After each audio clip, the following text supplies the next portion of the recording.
जय हिंद, वंदे मातरम, भारत माता की जय।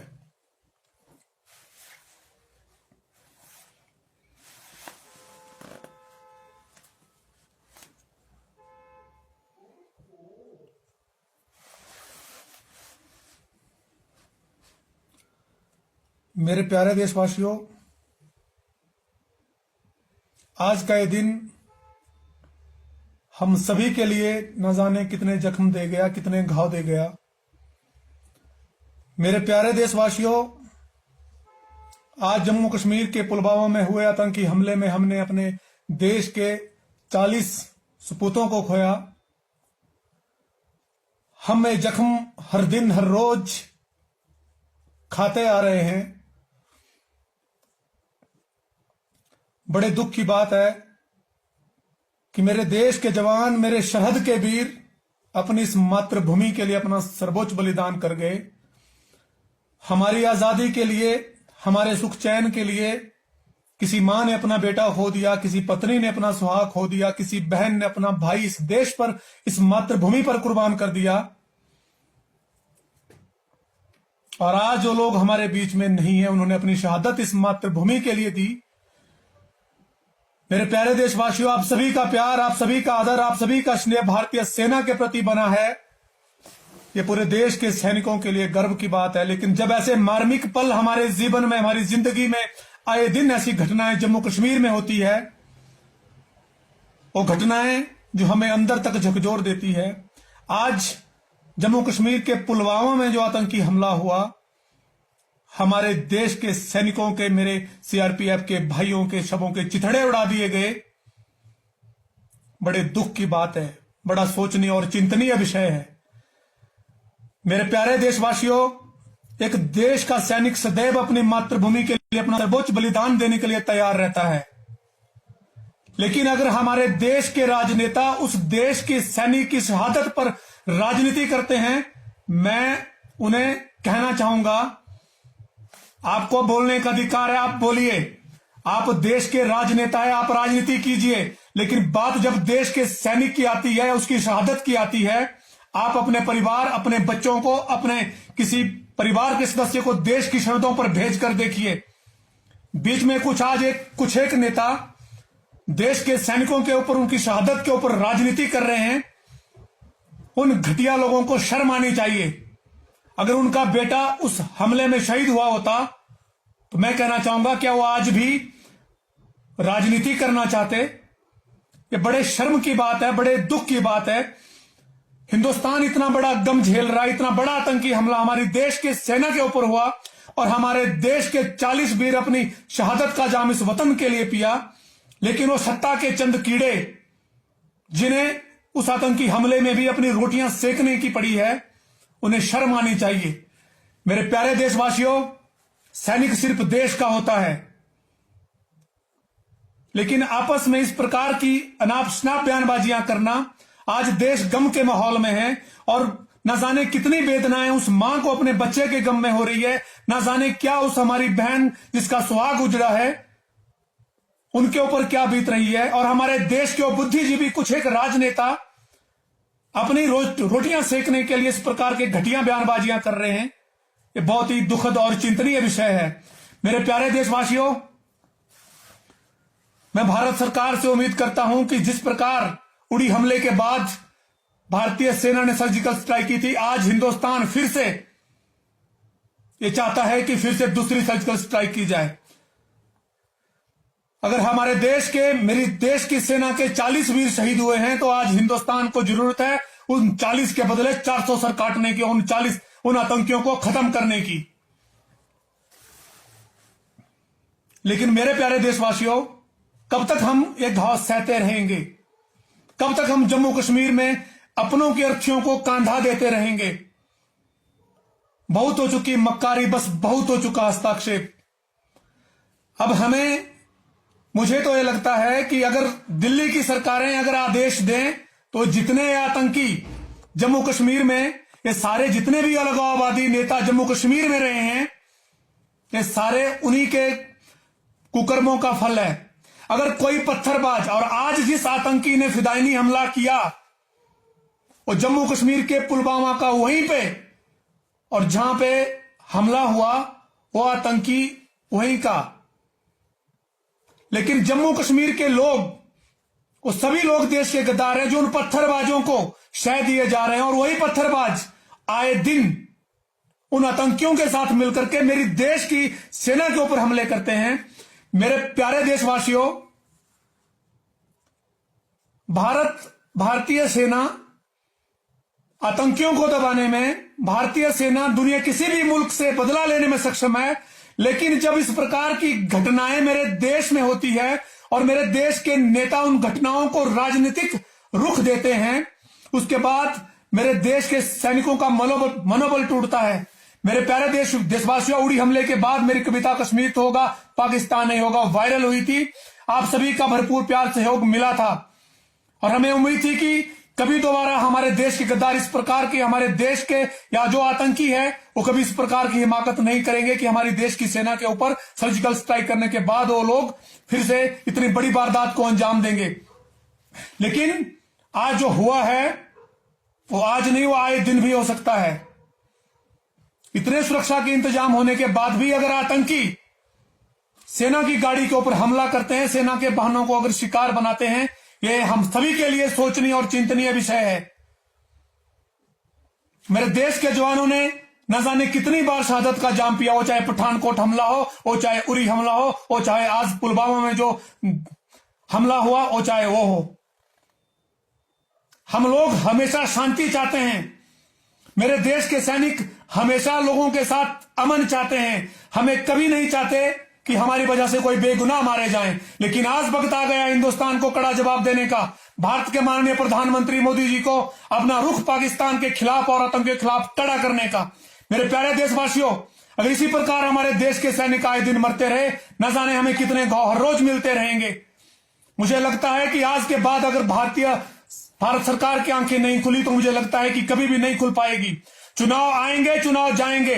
देश में पार्टियां चाहे कोई भी हो, भाजपा हो चाहे कांग्रेस, चाहे कोई भी पार्टी की सरकार हो, लेकिन मेरे देश पर जब इस प्रकार के आतंकी हमले होते हैं, मेरे देश के वीर सैनिकों को जो सरहदों पर हम आपकी सुरक्षा के लिए खड़े हैं, जब मामला उनकी सुरक्षा से जुड़ा हो या जब भारतीय सेना के जवानों की इज्जत मान सम्मान का फैसला हो, सेना के हाथ खुले छोड़ देने चाहिए। सेना के हाथों को बेड़ियां नहीं डालनी चाहिए। वो चाहे अगर कश्मीर में आतंकवाद का सफाया करना होगा, बेगुनाहों को भी मारना होगा, क्योंकि कुछ एक लोग जो पत्थरबाजों के हमदर्द और हिमायती बने हैं, उन सभी को रास्ते से हटाना होगा। क्योंकि वही लोग आज जम्मू कश्मीर में हैं जो भारतीय सेना के जवानों को पत्थर मारते हैं, थप्पड़ मारते हैं, चांटे मारते हैं। भारतीय सेना के ऊपर पथराव किया जाता है, लेकिन फिर भी जम्मू कश्मीर की पूर्व सरकार, माननीय मुख्यमंत्री महबूबा मुफ्ती जी उन आतंकियों को अपने रिश्तेदार कहती है, उन्हें कहती है कि ये हमारे बच्चे हैं और यहाँ के नागरिक हैं। जो शख्स मां भारती के खिलाफ खड़ा होता है वो देश का गद्दार है, और हर हिंदुस्तानी का कर्तव्य बनता है कि हम सभी उनके खिलाफ खड़े हों। और ये भारत सरकार को चाहिए। आज जम्मू कश्मीर में राष्ट्रपति शासन लगा हुआ है और केंद्र सरकार को यह निर्णय लेना होगा कि जम्मू कश्मीर में जहां भी कोई भी पत्थरबाज दिखे, उसे बड़ा होने से पहले ही उसका सर कलम कर दिया जाए। क्योंकि आज पत्थर मारेगा, कल गोली चलाएगा, परसों आतंकवादियों के साथ मिलकर के मेरे देश के सैनिकों के ऊपर हमला करेगा। मेरे प्यारे देशवासियों, इतना बड़ा गम हमें मिला। आज सारा हिंदुस्तान, सारी दुनिया, हम उन सैनिक परिवारों के साथ हम लोग खड़े हैं। विश्व की सारी शक्तियां उन लोगों के साथ खड़ी है, उन शहीद परिवारों के साथ खड़ी है। लेकिन आए दिन छत्तीसगढ़ के सुकमा में भी हमारी सीआरपीएफ के जवानों के ऊपर, उस बस के ऊपर हमला करके मेरे 25 भाइयों को मारा गया था। आए दिन हर रोज हमें नए घाव, नए जख्म मिल रहे हैं, लेकिन फिर भी हम लोग कहां कमजोर पड़ रहे हैं कि हम आतंकियों से लोहा नहीं ले सकते। मेरे प्यारे देशों, आज जरूरत है हम सबको बुलंद आवाज के साथ एकजुट होने की और भारत सरकार को कड़ा निर्णय लेने की। मुझे लगता है कि जम्मू कश्मीर में भारतीय सेना को फ्री हैंड छोड़ देना चाहिए। आतंकवादी, अगर जम्मू कश्मीर में आतंकवादी चाहे जिस भी घर में पनाह ली है, उस घर को ही उड़ा देना चाहिए। उस घर पर ही धावा बोल करके उस घर में पल रहे उन सपोलों को खत्म कर देना चाहिए, जिनकी वजह से आए दिन हमें अपने देश के वीर सैनिकों की शहादत पर हमें दुख झेलना पड़ रहा है। मेरे प्यारे देशवासियों, बहुत से आप लोग जुड़े हैं मेरे भाई यहाँ पे। आप सभी का आज हम सभी लोग अपने देश के उन शहीद परिवारों के साथ खड़े हैं। मेरे भारत मां के जिस लाल ने इस मातृभूमि के लिए अपना सर्वोच्च बलिदान दिया, जो हमारी बहन विधवा हुई, जो हमारे बच्चे अनाथ हुए, जिस मां की गोदी सुनी हुई, आज सारा हिंदुस्तान उस मां के साथ खड़ा है, उस बेटे के साथ खड़ा है। लेकिन पॉलिटिकल पार्टियों को, जो राजनेता है, उन्हें सिर्फ रोटियां सेकनी है। मैं उन्हें संदेश देना चाहूंगा, उन्हें एक कहना चाहूंगा, अगर आप देश के सैनिकों के हमदर्द है, अपने बच्चों को भारतीय सेना में भेज के देखो, अपने बच्चों को उस सरहद पर भेज के देखो, अपने बच्चों को आप देश के किसी वर्दीधारी संगठन में भेज के देखो, तब पता चलेगा शहीदों की हिफाजत कैसे होती है और अपनों के बिछुड़ने का गम और दर्द क्या होता है। लेकिन आप सिर्फ एसी कमरे के अंदर से रणनीति बनाना, वो बात अच्छी नहीं है। आप एंटी स्टेटमेंट्स दें, वो चीज अच्छी नहीं है। आज पूरा देश गम में डूबा है और सारा देश ये चाहता है कि हम सभी लोग अपने उन 40 शहीदों का बदला लें और हम लोग एकजुट होकर के उन शहीद परिवारों के साथ खड़े हों। हम अपनी संवेदनाएं, अपनी भावनाएं उन मां भारती के शहीद परिवारों के साथ रखें और इस प्रकार की जो बयानबाजियां अपनी पॉलिटिकल रोटियां सेकने के लिए कोई कर रहा है, वो बंद करे। उड़ी हमले के बाद भारतीय सेना सर्जिकल स्ट्राइक किया। उड़ी हमले के बाद पाकिस्तान को देश की केंद्र सरकार ने कड़ा संदेश देकर के सर्जिकल स्ट्राइक किया।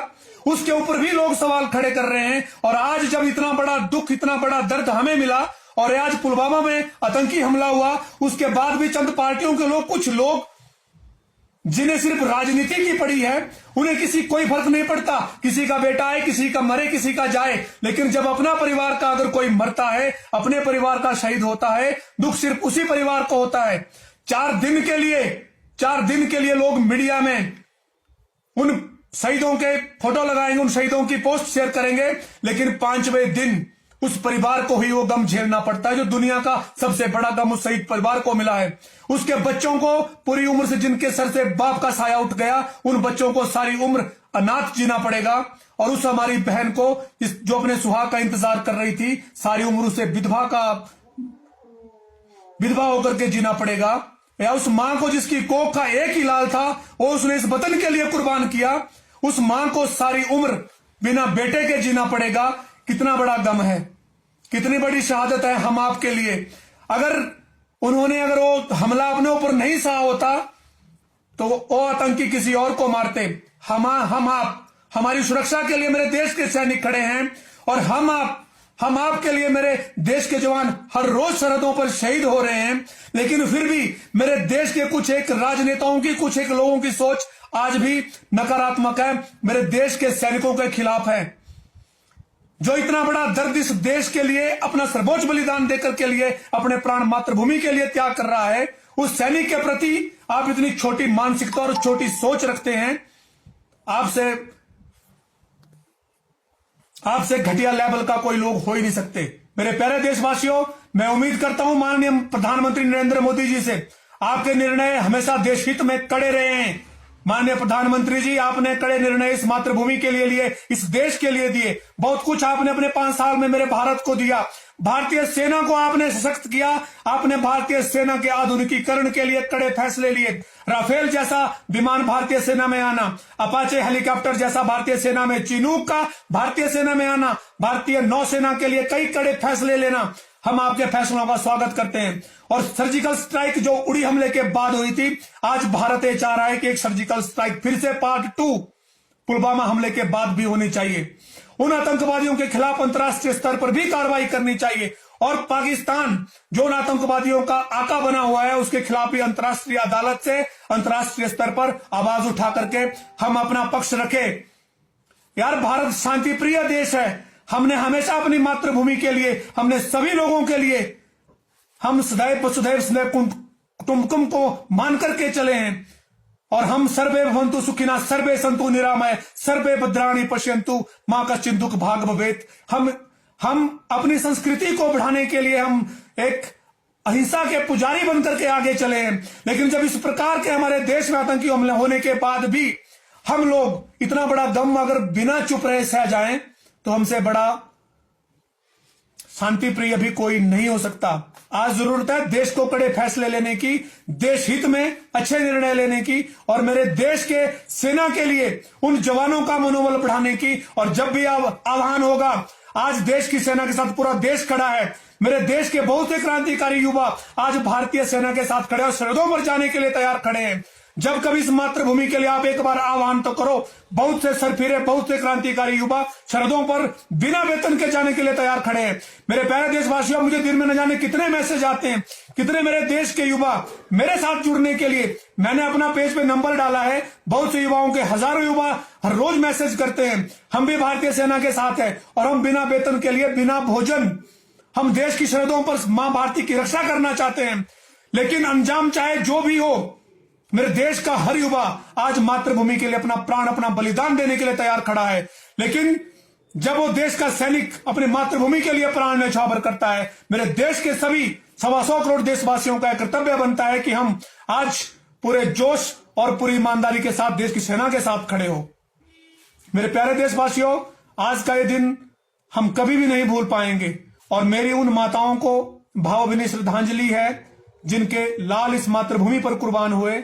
और मैं उस बहन को नमन करता हूं जिसका सुहाग इस देश के लिए उजड़ा, इस मातृभूमि के लिए कुर्बान हुआ।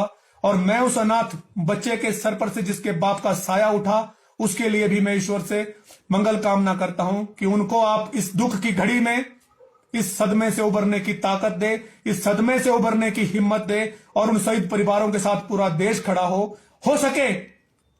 अगर ईश्वर हमें सौभाग्य दे, हम उन परिवारों के लिए अपने ओर से पूरी तरह से समर्पित हैं। और क्योंकि ना तो हम उस मां को बेटा लौटा सकते हैं, ना उस बहन को हम सुहाग लौटा सकते हैं और ना ही उस बेटे को हम बाप लौटा सकते हैं, लेकिन हम सदैव आपके साथ हैं। आपका यह बलिदान पूरा हिंदुस्तान याद करेगा, आपका यह बलिदान स्वर्णिम अक्षरों में लिखा जाएगा। आपके बेटे, आपके पति, आपके भाई, आपके बच्चे ने इस देश के लिए जो कुर्बानी दी, उसे सारा देश याद रखेगा। मेरे प्यारे देशवासियों, मैं उम्मीद करता हूं आप सभी से, हम सभी लोग देश की सेना के साथ खड़े हो। इस प्रकार के जब दुखद और मार्मिक दर्दनाक घटनाएं हमारे देश में होती है, हम सिर्फ अपने देश की सेना के साथ खड़े हो सकते हैं, लेकिन करना उन शरद के वीरों को है जो रणवीर देश के वहां डटे हैं। आज मेरा पूरा देश उनके साथ खड़ा है, हम सभी लोग उनके साथ खड़े हैं, हमारी भावनाएं, हमारी संवेदनाएं उनके साथ खड़ी है, उन परिवारों के साथ हम खड़े हैं। लेकिन कहीं ना कहीं हम लोग ये चाहते हैं कि मेरी देश की सरकार उन आतंकियों से बदला ले। मेरी देश की सरकार अगर फिर से सर्जिकल स्ट्राइक करे और जो हमारे देश के सैनिक शहीद हुए उनके परिवारों के लिए एक श्रद्धांजलि होगी। लेकिन चलो, फिर भी हम सभी लोग अपने देश के सेना के साथ बने रहे। मैं आप सबसे अनुमति चाहूंगा और ये उम्मीद करता हूं कि आप सभी सदैव देश के सैनिक के प्रति ईमानदारी से पेश आए, आप सम्मान उनका कीजिए। क्योंकि बोलना बहुत आसान होता है, लेकिन -50 डिग्री टेम्परेचर पे सरवाइव करना और वहां पर जहां आपको सामने दिख रहा है कि मौत सामने खड़ी है, फिर भी आप सीना ठोक करके आप उस सरहद पर जाते हैं। और धन्य है वो मां जिसे पता है कि मेरा बेटा न जाने कब गोली का शिकार सरहद पे हो जाएगा, फिर भी वो मां इस मातृभूमि के लिए अपने बच्चे को भेजती है। धन्य है उस जननी की कोख जिसने इतने सूरमा जने, जिन्होंने इस देश के लिए अपना सर्वोच्च बलिदान दिया। और धन्य है वो सरहद के वीर जो आज भी सीने पर गोली खाने के लिए सरहद पर खड़े हैं। मेरे प्यारे देशवासियों, आप सभी का बहुत बहुत धन्यवाद और हम सब उन देश के शहीद परिवारों के साथ खड़े रहो। मेरी ओर से उन सभी देश के परिवारों को भावभीनी श्रद्धांजलि अर्पित करता हूं। जय हिंद, वंदे मातरम, भारत माता की जय।